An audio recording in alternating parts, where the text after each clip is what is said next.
Hi, I'm Dana, and this is Highly Delicious.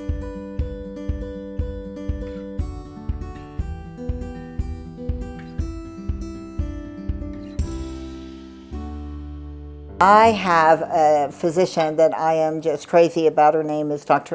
Tate, and she is very open to using cannabis as a healing. In fact, she's very open to natural healing, period. So we're going to interview her and get her opinion and see how she has experienced the introduction of cannabis into the medical field.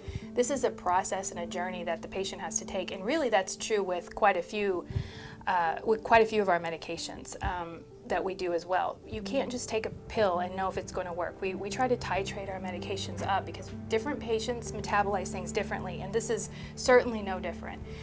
Different ratios can be available now with this, and so if patients have a reaction that or a side effect that they don't like, it's not that this medicine doesn't work for them. It means that this plant medicine may need to have a different ratio, different strength, different delivery method.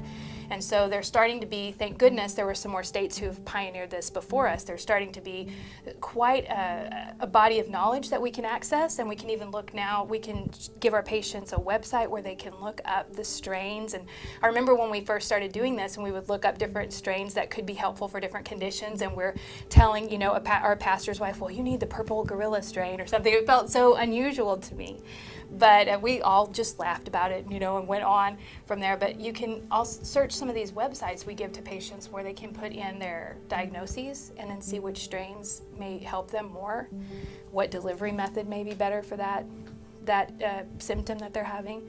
And so even patients who come in with a definite diagnosis of insomnia or chronic back pain as their leading diagnosis, as they go through and begin to familiarize themselves with this plant, they can start to maybe experiment. Like if they're having a time where they're having trouble sleeping, or maybe they want to take something during the day that's not going to be quite as sedating, then they can start to look for those things and start to be able to really pay attention to their bodies, which is something we haven't been taught to do for a long time, really since science came into the picture as far as medicine goes, to pay attention to how we feel. And I think that is one of the things that's really beautiful about how we treat with this plant.